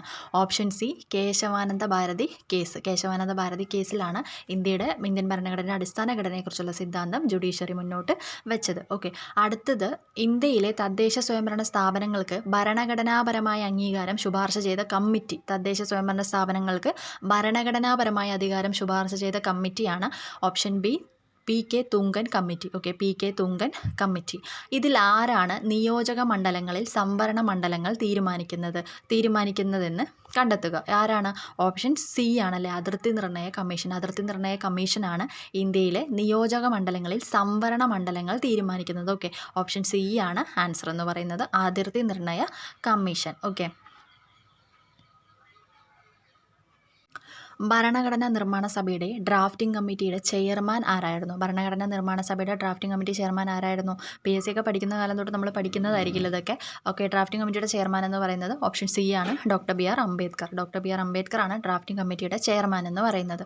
ഓക്കെ, ഇന്ത്യൻ ഭരണഘടന ഭേദഗതി ചെയ്യാനുള്ള അധികാരം ആരിൽ നിക്ഷിപ്തമാണ്? അതായത് ഭരണഘടന ഭേദഗതി ചെയ്യാനുള്ള അധികാരം ആർക്കാണെന്നാണ് ചോദിച്ചിരിക്കുന്നത്. ആർക്കാണ് അധികാരം? ഓപ്ഷൻ എ ആണല്ലേ, പാർലമെൻറ്റിനാണ് ഭരണഘടന ഭേദഗതി ചെയ്യാനുള്ള അധികാരം എന്ന് പറയുന്നത്. ഓക്കെ, അടുത്തത് ഇന്ത്യൻ ഭരണഘടന എഴുതി തയ്യാറാക്കിയത് ആരാണ്? ഇന്ത്യൻ ഭരണഘടന എഴുതി തയ്യാറാക്കിയത് ആരാണ്? ഓപ്ഷൻ ബി ആണല്ലേ, ഭരണഘടന നിർമ്മാണ സഭയാണ്. അതായത് ഭരണഘടന തുടങ്ങുന്ന സമയത്ത് തന്നെ അതിനൊരു ഭരണഘടനയുടെ ഒരു നിർമ്മാണ സഭ ഉണ്ടായിരുന്നു. സോ അതുകൊണ്ട് തന്നെ ഓപ്ഷൻ ബി ആണ് ഭരണഘടന നിർമ്മാണ സഭ. ഓക്കെ, അടുത്ത ക്വസ്റ്റ്യൻ, ഭാഷാടിസ്ഥാനത്തിൽ സംസ്ഥാനങ്ങൾ രൂപീകരിക്കുന്നതിന് ശുപാർശ ചെയ്ത കമ്മീഷൻ ഏതാണ്? അപ്പോൾ ഭാഷാടിസ്ഥാനത്തിൽ സംസ്ഥാനങ്ങൾ രൂപീകരിക്കുന്നതിന് ശുപാർശ ചെയ്ത കമ്മീഷൻ ഏതാണ്? ഓപ്ഷൻ സി ആണ്, സംസ്ഥാന പുനഃസംഘടനാ കമ്മീഷൻ. ഓക്കെ, ഓപ്ഷൻ സി സംസ്ഥാന പുനഃസംഘടനാ കമ്മീഷൻ. അടുത്ത ക്വസ്റ്റ്യൻ, നാട്ടുരാജ്യങ്ങളുടെ സംയോജനത്തിൽ നേതൃത്വം വഹിച്ചത് ആരാണ്? നാട്ടുരാജ്യങ്ങളുടെ സംയോജനത്തിൽ നേതൃത്വം വഹിച്ചത് ആരാണ്? ഓപ്ഷൻ ഡി ആണ്, സർദാർ വല്ലഭായ് പട്ടേൽ. ഓക്കെ, സ്വാതന്ത്ര്യത്തിന് ശേഷം ഇന്ത്യ ഏത് രാജ്യത്ത് നിന്നാണ് പഞ്ചവത്സര പദ്ധതി എന്ന ആശയം സ്വീകരിച്ചത്? പഞ്ചവത്സര പദ്ധതി എന്ന ആശയം സ്വീകരിച്ചത് എവിടെ നിന്നാണ്? ഓപ്ഷൻ ഡി ആണല്ലേ, സോവിയറ്റ് യൂണിയനിൽ നിന്നാണ് പഞ്ചവത്സര പദ്ധതി എന്ന ആശയം സ്വീകരിച്ചത്. താഴെ കൊടുത്തിരിക്കുന്നവയിൽ മൗലികാവകാശം അല്ലാത്തത് ഏതാണ്? മൗലികാവകാശം അല്ലാത്തത് ഏതാണ്? എല്ലാവർക്കും അറിയുന്നത് തന്നെയാണ്, ഓപ്ഷൻ ഡി ആണല്ലേ, സ്വത്തവകാശമാണ് മൗലിക അവകാശം അല്ലാത്തത്. അടുത്തത് 2002 86 ഭേദഗതിയിലൂടെ ഭരണഘടനയിൽ ഉൾപ്പെടുത്തിയ മൗലിക കർത്തവ്യം ഏതാണ്? 6 മുതൽ 14 വയസ്സ് വരെയുള്ള കുട്ടികളെ വിദ്യാലയത്തിൽ അയക്കേണ്ടത് രക്ഷിതാക്കളുടെ കടമയാണ്. പൊതുമുതൽ സംരക്ഷിക്കുകയും അക്രമങ്ങൾ ഒഴിവാക്കുകയും ചെയ്യുക, തുല്യ ജോലിക്ക് തുല്യ വേതനം, കുടിൽ വ്യവസായങ്ങളെ പരിപോഷിപ്പിക്കുക. അപ്പോൾ ഇതിൽ ഏതാണ് ആൻസർ എന്ന് പറയുന്നത്? ഇതിൽ ആൻസർ എന്ന് പറയുന്നത് ഒന്ന് മാത്രമാണ് അല്ലേ, അതായത് ഓപ്ഷൻ സി ആണ്, ഒന്ന് മാത്രം. ഏതാണ്? 6 മുതൽ 14 വയസ്സ് വരെയുള്ള കുട്ടികളെ വിദ്യാലയത്തിൽ അയക്കേണ്ടത് രക്ഷിതാക്കളുടെ കടമയാണെന്നുള്ളതാണ് 2002 86 ഭേദഗതിയിലൂടെ ഭരണഘടനയിൽ ഉൾപ്പെടുത്തിയ മൗലിക കർത്തവ്യം എന്ന് പറയുന്നത്. ഓക്കെ, അടുത്ത ക്വസ്റ്റ്യൻ ഏതാണെന്ന് നോക്കാം. ഭരണഘടനാ നിർമ്മാണ സഭ ഭരണഘടനയ്ക്ക് അംഗീകാരം നൽകിയ ദിവസം ഏതാണ്? ഭരണഘടനാ നിർമ്മാണ സഭ ഭരണഘടനയ്ക്ക് അംഗീകാരം നൽകിയ ദിവസം എന്ന് പറയുന്നത് ഓപ്ഷൻ സി ആണ്, നവംബർ 26-നാണ് അംഗീകാരം നൽകിയത്. ഓക്കെ, അടുത്ത ക്വസ്റ്റ്യൻ എന്ന് പറയുന്നത് ഇന്ത്യയിലെ ഇലക്ഷൻ കമ്മീഷനുമായിട്ട് ബന്ധപ്പെട്ട് ചുവടെ ചേർത്തിരിക്കുന്ന പ്രസ്താവനകളിൽ ശരി ഏത്? അതായത് ഇലക്ഷൻ കമ്മീഷനുമായിട്ട് ബന്ധപ്പെട്ടിട്ടാണ് ചോദിക്കുന്നത്. സ്ഥാനാർത്ഥികളെ നാമനിർദ്ദേശം ചെയ്യുന്നു, സുപ്രീം കോടതിയിലെ ജഡ്ജിമാരെ നിയമിക്കുന്നു, പുതിയ രാഷ്ട്രീയ പാർട്ടികൾ രൂപീകരിക്കുന്നു, വോട്ടർ പട്ടിക തയ്യാറാക്കുന്നു. അപ്പോൾ നമ്മുടെ ഇലക്ഷൻ കമ്മീഷൻ, ഇന്ത്യയിലെ ഇലക്ഷൻ കമ്മീഷനുമായിട്ട് റിലേറ്റഡ് ആയിട്ടാണ് ചോദിച്ചിരിക്കുന്നത്. ആൻസർ എന്ന് പറയുന്നത് എന്താണ്? ഓപ്ഷൻ ഡി ആണ്, 4 മാത്രമാണല്ലേ. വോട്ടർ പട്ടിക തയ്യാറാക്കുന്നതാണ് ഇലക്ഷൻ കമ്മീഷനുമായിട്ട് ബന്ധമുള്ളത്. ഓക്കെ, അടുത്ത ക്വസ്റ്റ്യൻ എന്ന് പറയുന്നത് അഡ്വക്കേറ്റ് ജനറലുമായിട്ട് ബന്ധപ്പെടുന്ന തെറ്റായ വസ്തുതകൾ ഏതെല്ലാമാണ്? തെറ്റായ വസ്തുതകളാണ് ചോദിച്ചിരിക്കുന്നത്. സംസ്ഥാന ഗവൺമെൻറ്റിന് നിയമോപദേശം നൽകുക എന്നതാണ് അഡ്വക്കേറ്റ് ജനറലിൻ്റെ അടിസ്ഥാന ചുമതല. അഡ്വക്കേറ്റ് ജനറലിന് നിയമസഭാ യോഗങ്ങളിൽ പങ്കെടുക്കാവുന്നതും സംസാരിക്കാവുന്നതുമാണ്. ഇപ്പോഴത്തെ അഡ്വക്കേറ്റ് ജനറൽ ശ്രീ കെ ഗോപാലകൃഷ്ണക്കുറുപ്പാണ്. അഡ്വക്കേറ്റ് ജനറലിന് നിയമസഭയിലെ വോട്ടെടുപ്പിൽ വോട്ട് ചെയ്യാൻ കഴിയില്ല. ആൻസർ എന്ന് പറയുന്നത് എന്താണ്? ആൻസർ എന്ന് പറയുന്നത് ഓപ്ഷൻ ഡി ആണ്, അതായത് ഇവയൊന്നുമല്ല. കാരണം തന്നിരിക്കുന്നതെല്ലാം തന്നെ ശരിയായിട്ടുള്ള വസ്തുതകളാണ്. ഓക്കെ, അടുത്ത ക്വസ്റ്റ്യൻ എന്ന് പറയുന്നത് താഴെ കൊടുത്തിരിക്കുന്നതിൽ ഏത് മൗലികാവകാശത്തിന് വേണ്ടിയാണ് നിയമവാഴ്ച എന്ന ആശയം ബ്രിട്ടീഷ് ഭരണഘടനയിൽ നിന്നും ഭരണഘടനാ നിർമ്മാണ സമിതി സ്വീകരിച്ചിരിക്കുന്നത്? അതായത് ഏത് മൗലികാവകാശത്തിന് വേണ്ടിയിട്ടാണ് നിയമവാഴ്ച എന്ന ആശയം ബ്രിട്ടീഷ് ഭരണഘടനയിൽ നിന്നും ഭരണഘടനാ നിർമ്മാണ സഭ സ്വീകരിച്ചിരിക്കുന്നത്? ഓപ്ഷൻ എ ആണ് അല്ലേ, അനുച്ഛേദം 14 നിയമത്തിന് മുന്നിലെ തുല്യതയ്ക്ക് വേണ്ടി, അതായത് നിയമത്തിന് മുന്നിൽ എല്ലാവരും തുല്യരാണ്. സോ അതുകൊണ്ട് തന്നെ അനുച്ഛേദം 14 നിയമത്തിന് മുന്നിലെ തുല്യതയ്ക്ക് വേണ്ടി, ഓപ്ഷൻ എ. താഴെ കൊടുത്തിരിക്കുന്നവയിൽ ഇന്ത്യയിലെ ഉദ്യോഗസ്ഥ വൃന്ദത്തിൻ്റെ സവിശേഷത അല്ലാത്തത് ഏതാണ്? ഉദ്യോഗസ്ഥ വൃന്ദത്തിൻ്റെ സവിശേഷത അല്ലാത്തത് ഏതാണ്? താഴെ നിന്നും മുകളിലേക്കുള്ള അധികാര വിതരണ ശ്രേണി, യോഗ്യതയുടെ അടിസ്ഥാനത്തിലുള്ള നിയമനം, രാഷ്ട്രീയപരമായ വിധേയത്വം, തൊഴിൽ വൈദഗ്ധ്യം. അപ്പോൾ ഇതിൽ താഴെ കൊടുത്തിരിക്കുന്നവയിൽ ഇതിൽ ഉദ്യോഗസ്ഥ വൃന്ദത്തിൻ്റെ സവിശേഷത അല്ലാത്തത് ഏതാണ്? ഓപ്ഷൻ ഡി ആണ്, 1ഉം 3ഉം മാത്രം. അതായത് താഴെ നിന്ന് മുകളിലേക്കുള്ള അധികാര വിതരണ ശ്രേണി, അതുപോലെ രാഷ്ട്രീയപരമായ വിധേയത്വം. ഓക്കെ, കേരളത്തിലെ ഇപ്പോഴത്തെ മുഖ്യ വിവരാവകാശ കമ്മീഷണർ ആരാണ്? എ ആണ് ആൻസർ എന്ന് പറയുന്നത്. വി ഹരിനായർ IAS ആണ്. ഓക്കെ, വി ഹരിനായർ IAS ആണ്. ഇന്ത്യൻ പാർലമെൻറ്റിൻ്റെ ഒരു ബില്ല് നിയമമാകുന്നതിന് മുമ്പ് ബില്ലിൽ ഏറ്റവും കൂടുതൽ തിരുത്തലുകൾ, കൂട്ടിച്ചേർക്കലുകൾ, ചർച്ചകൾ എന്നിവ നടക്കുന്ന ഘട്ടം ഏതാണ്? ഓപ്ഷൻ ബി ആണ്, രണ്ടാം വായനയാണ് അല്ലേ. അപ്പോൾ ഒന്നാമത്തെ വായന എന്ന് പറയുമ്പോൾ ഒരു ഇൻട്രൊഡക്ഷൻ പോലെയാണ്. സോ രണ്ടാമത്തതിലാണ് കൂട്ടിച്ചേർക്കലുകളും തിരുത്തലുകളും എല്ലാം നടക്കുന്നത്, രണ്ടാം വായനയിലാണ്. സോ ഓപ്ഷൻ ബി ആണ് ആൻസർ എന്ന് പറയുന്നത്. സോ നെക്സ്റ്റ് ക്വസ്റ്റ്യൻ എന്ന് പറയുന്നത് ഇന്ത്യൻ ഭരണഘടനയുമായി ബന്ധപ്പെട്ട് ശരിയായ വസ്തുതകൾ ഏതെല്ലാം? യൂണിയൻ ലിസ്റ്റിൽ പെടുന്ന വിഷയങ്ങളിൽ കേന്ദ്ര ഗവൺമെൻറ്റിന് മാത്രമേ അധികാരമുള്ളൂ. കൺകറൻറ്റ് ലിസ്റ്റിൽ ഉൾപ്പെട്ട ഒരു വിഷയത്തിൽ സംസ്ഥാന ഗവൺമെൻറ്റും കേന്ദ്ര ഗവൺമെൻറ്റും നിയമനിർമ്മാണം നടത്തുമ്പോൾ കേന്ദ്ര ഗവൺമെൻറ്റിൻ്റെ നിയമമാണ് നിലനിൽക്കുക. യൂണിയൻ ലിസ്റ്റ്, കൺകറൻറ്റ് ലിസ്റ്റ്, സംസ്ഥാന ലിസ്റ്റ് എന്നിവയിൽ ഉൾപ്പെടാത്ത ഒരു പുതിയ വിഷയമുണ്ടായാൽ അതിൽ നിയമനിർമ്മാണം നടത്താൻ സംസ്ഥാന ഗവൺമെൻറ്റുകൾക്ക് അധികാരം ഉണ്ടാവും. അടുത്തത് പോലീസ് യൂണിയൻ ലിസ്റ്റിൽ ഉൾപ്പെടുന്നു. അപ്പോൾ പോലീസ് എന്ന് പറയുന്നത് യൂണിയൻ ലിസ്റ്റിൽ ഉൾപ്പെടുന്നു. ആൻസർ ഏതാണ്? ഓപ്ഷൻ ഡി ആണ്, 2ഉം 1ഉം മാത്രം. അതായത് യൂണിയൻ ലിസ്റ്റിൽ പെടുന്ന വിഷയങ്ങളിൽ കേന്ദ്ര ഗവൺമെൻറ്റിന് മാത്രമേ അധികാരമുള്ളൂ. കൺകറൻറ്റ് ലിസ്റ്റ് ഉൾപ്പെടുന്ന ഒരു വിഷയത്തിൽ സംസ്ഥാന ഗവൺമെൻറ്റും കേന്ദ്ര ഗവൺമെൻറ്റും നിയമനിർമ്മാണം നടത്തുമ്പോൾ കേന്ദ്ര ഗവൺമെൻറ്റിൻ്റെ നിയമമാണ് നിലനിൽക്കുക. സോ ആൻസർ എന്ന് പറയുന്നത് ഓപ്ഷൻ ഡി ആണ്. ഓക്കെ, അടുത്ത ക്വസ്റ്റ്യൻ എന്ന് പറയുന്നത് ഇന്ത്യൻ ഭരണഘടനയുടെ അനുച്ഛേദം 19 താഴെ പറയുന്നവയിൽ ഏത് അവകാശമാണ് ഉൾക്കൊള്ളുന്നത്? അപ്പോൾ അനുച്ഛേദം 19 എന്ന് പറയുന്നത് ഉൾക്കൊള്ളുന്ന അവകാശം ഏതാണ്? ഓപ്ഷൻ സി ആണ്, അഭിപ്രായ സ്വാതന്ത്ര്യത്തിനുള്ള അവകാശം. ഓപ്ഷൻ സി, അഭിപ്രായ സ്വാതന്ത്ര്യത്തിനുള്ള അവകാശം. സ്വത്തവകാശം മൗലികാവകാശങ്ങളിൽ നിന്ന് നീക്കം ചെയ്തത് ഏത് ഭരണഘടനാ ഭേദഗതിയിലൂടെയാണ്? അപ്പോൾ സ്വത്തവകാശം എന്ന് പറയുന്നത് മൗലികാവകാശങ്ങളിൽ നിന്നും നീക്കം ചെയ്ത ഭേദഗതി എന്ന് പറയുന്നത് ഓപ്ഷൻ ഡി ആണ്, 44-ാം ഭേദഗതി. 44-ാം ഭേദഗതിയിലൂടെയാണ് നീക്കം ചെയ്തത്. ഇന്ത്യൻ ഭരണഘടനയിലെ മൗലികാവകാശങ്ങൾ എന്ന ആശയം സ്വീകരിച്ചത് ഏത് രാജ്യത്തിൻ്റെ ഭരണഘടനയിൽ നിന്നാണ്? അപ്പോൾ മൗലികാവകാശങ്ങൾ എന്ന ആശയം ഇന്ത്യ കടം കൊണ്ടിരിക്കുന്നത് എവിടെ നിന്നാണ്? ഓപ്ഷൻ എ ആണ്, അമേരിക്ക. ഓക്കെ, മൗലിക കടമകളെക്കുറിച്ച് ശുപാർശകൾ നൽകുന്നതിനായിട്ട് 1976 കോൺഗ്രസ് പാർട്ടി രൂപീകരിച്ച കമ്മിറ്റി ഏതാണ്? കമ്മിറ്റി ഏതാണ്? സ്വരൺ സിംഗ് കമ്മിറ്റിയാണ് അല്ലേ. ഓപ്ഷൻ ഡി ആണ് ആൻസർ എന്ന് പറയുന്നത്, Swaran Singh committee. Okay, option D ആണ് answer, Swaran Singh committee. Indian പാർലമെൻറ്റിൻ്റെ സംയുക്ത സമ്മേളനം വിളിച്ചു ചേർക്കുന്നത് ആരാണ്? അപ്പോൾ ഇന്ത്യൻ പാർലമെൻറ്റിൽ സംയുക്ത സമ്മേളനം വിളിച്ചു ചേർക്കുന്നത് ആരാണ്?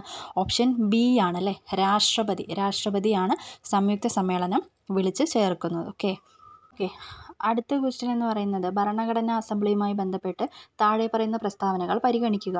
ഒരു ഭരണഘടനാ അസംബ്ലി എന്ന ആശയം ആദ്യമായിട്ട് മുന്നോട്ട് വെച്ചത് ജവഹർലാൽ നെഹ്റു ആണ്. നിയമസഭയിലെ ആകെ അംഗങ്ങൾ 389 ആയിരുന്നു.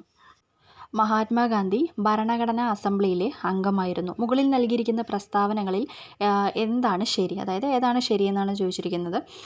ആൻസർ 2 മാത്രമാണ് ശരിയെന്ന് പറയുന്നത്. നിയമസഭയിലെ ആകെ അംഗങ്ങൾ 389 ആയിരുന്നു. ഓക്കെ, ആർട്ടിക്കിൾ 26 മതപരമായ കാര്യങ്ങൾ കൈകാര്യം ചെയ്യാനുള്ള സ്വാതന്ത്ര്യം നൽകുന്നു. അത് താഴെ പറയുന്നവയിൽ ഏതിന് വിധേയമാണ്? അപ്പോൾ ഏതിനാണ്?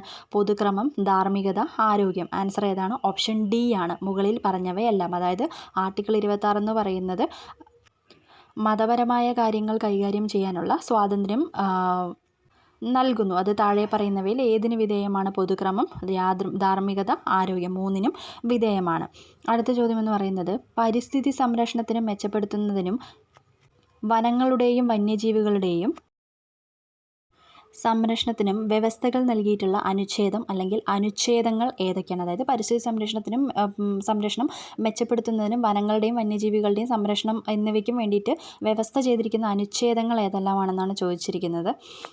ഓപ്ഷൻ ബി ആണ്, 2ഉം 3ഉം മാത്രം. അതായത് 48A അതുപോലെ തന്നെ 51A ഈ 2 ഇതിന് വേണ്ടിയിട്ട് വ്യവസ്ഥ ചെയ്തിരിക്കുന്നത്. അടുത്ത ക്വസ്റ്റ്യൻ ക്യാൻസൽ ചെയ്തിരിക്കുന്ന ഒരു ക്വസ്റ്റ്യൻ ആണ്. സോ നെക്സ്റ്റ് ക്വസ്റ്റ്യൻ എന്ന് പറയുന്നത് 106-ാം ഭരണഘടനാ ഭേദഗതിയിലൂടെ വരുത്തിയ പ്രധാന മാറ്റം അല്ലെങ്കിൽ മാറ്റങ്ങൾ എന്താണ്? ആൻസർ എന്ന് പറയുന്നത് സി ആണ്. അതായത് ഭേദഗതി ചെയ്ത ആർട്ടിക്കിൾ 239A അതുപോലെ തന്നെ ആർട്ടിക്കിൾ 330A 332A ഉൾപ്പെടുത്തൽ. സോ ആൻസർ എന്ന് പറയുന്നത് സി ആണ്. ഓപ്ഷൻ സി ആണ് ആൻസർ എന്ന് പറയുന്നത്. 1949 നവംബർ 26 മുതൽ പ്രാബല്യത്തിൽ വന്ന ഇന്ത്യൻ ഭരണഘടനയുടെ താഴെ പറയുന്ന വ്യവസ്ഥകൾ ഏതാണ്? അപ്പോൾ ഇന്ത്യൻ ഭരണഘടനയുടെ വ്യവസ്ഥകൾ ഏതാണ്? ഓപ്ഷൻ സി ആണ് ആൻസർ എന്ന് പറയുന്നത്. പൗരത്വം. ഓക്കെ, 1949 നവംബർ 26 പ്രാബല്യത്തിൽ വന്ന ഇന്ത്യൻ ഭരണഘടനയുടെ വ്യവസ്ഥകൾ എന്ന് പറയുന്നത് ഓപ്ഷൻ സി ആണ്, പൗരത്വം എന്ന് പറയുന്നത്. താഴെ പറയുന്നവയിൽ ഏതാണ് വിദേശികൾക്ക് ലഭ്യമായ മൗലിക അവകാശം? അപ്പോൾ വിദേശികൾക്ക് ലഭ്യമായ മൗലിക അവകാശം ഏതാണ്? ആർട്ടിക്കിൾ 14 ആണല്ലേ. അപ്പോൾ ഓപ്ഷൻ എ ആണ് ആൻസർ എന്ന് പറയുന്നത്. ആർട്ടിക്കിൾ 14. ആർട്ടിക്കിൾ 352 പ്രകാരം ഇന്ത്യയിൽ രണ്ടാമത്തെ അടിയന്തരാവസ്ഥ പ്രഖ്യാപനം നടത്തിയത് എപ്പോഴാണ്? അപ്പോൾ നമ്മുടെ രണ്ടാമത്തെ അടിയന്തരാവസ്ഥ പ്രഖ്യാപനം നടത്തിയ വർഷം ഏതാണ്? ഓപ്ഷൻ ബി ആണ്, 1971. Okay, option B 1971. താഴെ പറയുന്നവയിൽ ഏതാണ് 7ാം ഷെഡ്യൂളിൻ്റെ കൺകറൻറ്റ് ലിസ്റ്റിൽ ഉള്ളത്? അപ്പോൾ താഴെ പറയുന്നവയിൽ ഏതാണ് 7ാം ഷെഡ്യൂളിൻ്റെ കൺകറൻറ്റ് ലിസ്റ്റിലുള്ളത്? ഓപ്ഷൻ ഡി ആണ്. ഓപ്ഷൻ ഡി ആണ്, സാമൂഹ്യ സുരക്ഷയും സാമൂഹിക ഇൻഷുറൻസ്. അപ്പോൾ ആൻസർ എന്ന് പറയുന്നത് ഓപ്ഷൻ ഡി ആണ്. ഓക്കെ, അടുത്ത ക്വസ്റ്റൻ എന്ന് പറയുന്നത് ഇന്ത്യ ആദ്യത്തെ റിപ്പബ്ലിക് ദിനം ആഘോഷിച്ചപ്പോൾ റിപ്പബ്ലിക് ദിന പരേഡിലെ മുഖ്യ അതിഥി ആരാണ്? അപ്പോൾ അതിഥി ആരാണ്? ആൻസർ എന്ന് പറയുന്നത് ഓപ്ഷൻ സി ആണ്, ഇന്തോനേഷ്യയുടെ പ്രസിഡൻ്റായിരുന്ന സുകാർണോ ആണ്. ഓക്കെ, ഓപ്ഷൻ സി, ഇന്തോനേഷ്യയുടെ പ്രസിഡന്റ് സുകാർണോ ആണ്. അടുത്തത് ഈ ക്രാന്തി എന്ന പദം എന്തുമായിട്ട് ബന്ധപ്പെട്ടിരിക്കുന്നു? ഈ ക്രാന്തി എന്ന് പറയുന്നത് എന്തുമായിട്ട് ബന്ധപ്പെട്ടിരിക്കുന്നു? ഓപ്ഷൻ ബി ആണ് ആൻസർ എന്ന് പറയുന്നത്, സേവനങ്ങളുടെ ഇലക്ട്രോണിക് ഡെലിവറി. അപ്പോൾ ഈ ക്രാന്തി എന്ന് പറയുന്നത് സേവനങ്ങളുടെ ഇലക്ട്രോണിക് ഡെലിവറിയുമായിട്ട് ബന്ധപ്പെട്ടിരിക്കുന്നു. താഴെ പറയുന്നവരിൽ ആരാണ് ഇന്ത്യയുടെ മുഖ്യ വിവരാവകാശ കമ്മീഷണർക്കുള്ള സെലക്ഷൻ കമ്മിറ്റിയിലെ അംഗം? അപ്പോൾ മുഖ്യ വിവരാവകാശ കമ്മീഷണറെ തിരഞ്ഞെടുക്കുന്നതിനുള്ള സെലക്ഷൻ കമ്മിറ്റിയിലെ അംഗം ആരാണെന്നാണ് ചോദിച്ചിരിക്കുന്നത്. ആൻസർ എന്ന് പറയുന്നത് ഓപ്ഷൻ സി ആണ്, ലോക്സഭയിലെ പ്രതിപക്ഷ നേതാവാണ്. ലോക്സഭയിലെ പ്രതിപക്ഷ നേതാവാണ് ഓപ്ഷൻ സി. അടുത്തതെന്ന് പറയുന്നത് ഉപഭോക്തൃ സംരക്ഷണ നിയമം 1996 പ്രകാരം താഴെ പറയുന്നവയിൽ ആരാണ് സെൻട്രൽ കൺസ്യൂമർ പ്രൊട്ടക്ഷൻ കൗൺസിലിൻ്റെ അധ്യക്ഷൻ? ഓക്കെ, നമ്മുടെ സെൻട്രൽ കൺസ്യൂമർ പ്രൊട്ടക്ഷൻ കൗൺസിലിൻ്റെ അധ്യക്ഷൻ ആരാണ്? ആൻസർ ഓപ്ഷൻ സി ആണ്, കേന്ദ്ര സർക്കാരിൻ്റെ ഉപഭോക്തൃ കാര്യങ്ങളുടെ ചുമതലയുള്ള മന്ത്രി സി. ഓക്കെ, അടുത്ത ക്വസ്റ്റ്യൻ എന്ന് പറയുന്നത് ഭരണത്തിലെ ഹ്യൂമൻ റിലേഷൻസ് തിയറിയുടെ ജന്മസ്ഥലമായിട്ട് കണക്കാക്കപ്പെടുന്നത് ഏതാണ്? ആൻസർ എന്ന് പറയുന്നത് ഓപ്ഷൻ ഡി ആണ്, വെസ്റ്റേൺ ഇലക്ട്രിക്കൽ കമ്പനിയുടെ ഹാത്രോൺ പ്ലാന്റ് ആണ്. ഓക്കെ, നമ്മുടെ ഭരണത്തിലെ ഹ്യൂമൻ റിലേഷൻസ് തിയറിയുടെ ജന്മസ്ഥലമായിട്ട് കണക്കാക്കപ്പെടുന്നത് ഓപ്ഷൻ ഡി ആണ്, വെസ്റ്റേൺ ഇലക്ട്രിക്കൽ കമ്പനിയുടെ ഹാത്രോൺ പ്ലാന്റ് ആണ്. അടുത്ത ക്വസ്റ്റ്യൻ എന്ന് പറയുന്നത് സാമൂഹികമായും വിദ്യാഭ്യാസപരമായും പിന്നോക്കം നിൽക്കുന്ന വിഭാഗങ്ങളെ അംഗീകരിക്കാൻ സംസ്ഥാനത്തിന് അധികാരം പുനഃസ്ഥാപിച്ച ഭരണഘടനാ ഭേദഗതി ഏതാണ്? അതായത് സാമൂഹ്യപരമായി വിദ്യാഭ്യാസപരമായി പിന്നോക്കം നിൽക്കുന്ന വിഭാഗങ്ങളെ അംഗീകരിക്കാൻ സംസ്ഥാനങ്ങൾക്ക് അധികാരം പുനഃസ്ഥാപിച്ച ഭരണഘടനാ ഭേദഗതി ഏതാണ്? ആൻസർ ഓപ്ഷൻ സി ആണ്, 105 എന്ന് പറയുന്നത്. ഇന്ത്യൻ ഭരണഘടനയുടെ ഔദ്യോഗിക കാലിഗ്രാഫർ ആരാണ്? ഇന്ത്യൻ ഭരണഘടനയുടെ ഔദ്യോഗിക കാലിഗ്രാഫർ ആരാണ്? ഓപ്ഷൻ എ ആണ്, Prem Behari Narain Raizada. Option A, Prem Behari Narain Raizada. Okay, അടുത്ത ക്വസ്റ്റ്യൻ എന്ന് പറയുന്നത് ക്യാൻസൽ ചെയ്തിട്ടുള്ളൊരു ക്വസ്റ്റ്യൻ ആണ് കേട്ടോ. അപ്പോൾ നമുക്ക് അടുത്തത് നോക്കാം. ഇന്ത്യയിൽ ആദ്യമായി തദ്ദേശ സ്ഥാപനങ്ങളിൽ സ്ത്രീകൾക്ക് 50% സംവരണം നൽകിയ ആദ്യത്തെ സംസ്ഥാനം, അതായത് നമ്മുടെ ഇന്ത്യയിൽ ആദ്യമായിട്ട് തദ്ദേശ സ്ഥാപനങ്ങളിൽ സ്ത്രീകൾക്ക് 50% സംവരണം നൽകിയ സംസ്ഥാനം ഏതാണ്? ഓപ്ഷൻ എ ആണ്, ബീഹാർ എന്ന് പറയുന്നത്. S R Bommai versus union of India case എന്തുമായിട്ട് ബന്ധപ്പെട്ടിരിക്കുന്നു? ഓപ്ഷൻ എ ആണ്, article 356. Option A, article 356. Okay, അടുത്ത ക്വസ്റ്റൻ എന്ന് പറയുന്നത് താഴെ തന്നിരിക്കുന്ന പ്രസ്താവന സാധൂകരിക്കുക. ലോക്സഭ എന്ന് പറയുന്ന ഒരു സ്ഥിരം സഭയാണ്. രാജ്യസഭയിലെ അംഗങ്ങളെ തിരഞ്ഞെടുക്കുന്നത് FPTP അനുസരിച്ചാണ്. ഇന്ത്യയിൽ ഇപ്പോൾ 543 ലോക്സഭാ നിയോജക മണ്ഡലങ്ങളുണ്ട്. രാജ്യസഭയുടെ നടപടികൾ നിയന്ത്രിക്കുന്നത് സ്പീക്കറാണ്. അപ്പോൾ ഇതിൻ്റെ ആൻസർ എന്ന് പറയുന്നത് എന്താണ്? ആൻസർ എന്ന് പറയുന്നത് ഓപ്ഷൻ ബി ആണ്. എയും ബിയും ഡിയും തെറ്റാണ്, സി മാത്രമാണ് ശരിയായിട്ടുള്ള ആൻസർ എന്ന് പറയുന്നത്. താഴെ പറയുന്ന പേരുകളിൽ സ്വതന്ത്ര ലേബർ പാർട്ടി രൂപീകരിച്ചത് ആരാണ്? സ്വതന്ത്ര ലേബർ പാർട്ടി രൂപീകരിച്ചത് ആരാണ്? ഓപ്ഷൻ സി ആണ്, ഡോക്ടർ BR അംബേദ്കർ ആണ് സ്വതന്ത്ര ലേബർ പാർട്ടി രൂപീകരിച്ചത്. ഇന്ത്യൻ ഭരണഘടനയിൽ ഏത് ഭാഗത്താണ് പഞ്ചായത്തി രാജ് സംവിധാനങ്ങളെക്കുറിച്ച് പ്രതിപാദിക്കുന്നത്? പഞ്ചായത്തി രാജിനെ കുറിച്ച് പ്രതിപാദിക്കുന്നത് എവിടെയാണ്? ഓപ്ഷൻ സിയിലാണ്, നിർദ്ദേശക തത്വങ്ങളിലാണ് പഞ്ചായത്തി രാജിനെ കുറിച്ച് പ്രതിപാദിക്കുന്നത്. അടുത്തത് ചേരുംപടി ചേർക്കുക. ഓക്കെ, ഇതിൻ്റെ ആൻസർ എന്ന് പറയുന്നത് എന്താണ്? ഇതിൻ്റെ ആൻസർ എന്ന് പറയുന്നത് ഓക്കെ, ആൻസർ എന്ന് പറയുന്നത് ഓപ്ഷൻ ഡി ആണ്. ഓക്കെ, ചേരുംപടി ചേർക്കയുടെ ആൻസർ എന്ന് പറയുന്നത് ഓപ്ഷൻ ഡി ആണ്. അടുത്തത് കേന്ദ്ര സംസ്ഥാന ബന്ധങ്ങളെക്കുറിച്ച് പ്രതിപാദിക്കുന്ന കമ്മീഷൻ ഏതെന്ന് കണ്ടെത്തുക. അപ്പോൾ കേന്ദ്രത്തിൻ്റെയും സംസ്ഥാനത്തിൻ്റെയും ബന്ധങ്ങളെക്കുറിച്ച് പ്രതിപാദിക്കുന്ന കമ്മീഷൻ ഏതാണ്? കമ്മീഷൻ എന്ന് പറയുന്നത് ഓപ്ഷൻ ബി ആണ്, Sarkaria commission. Option B Sarkaria കമ്മീഷനാണ് കേന്ദ്ര സംസ്ഥാന ബന്ധങ്ങളെക്കുറിച്ച് പ്രതിപാദിക്കുന്നത്.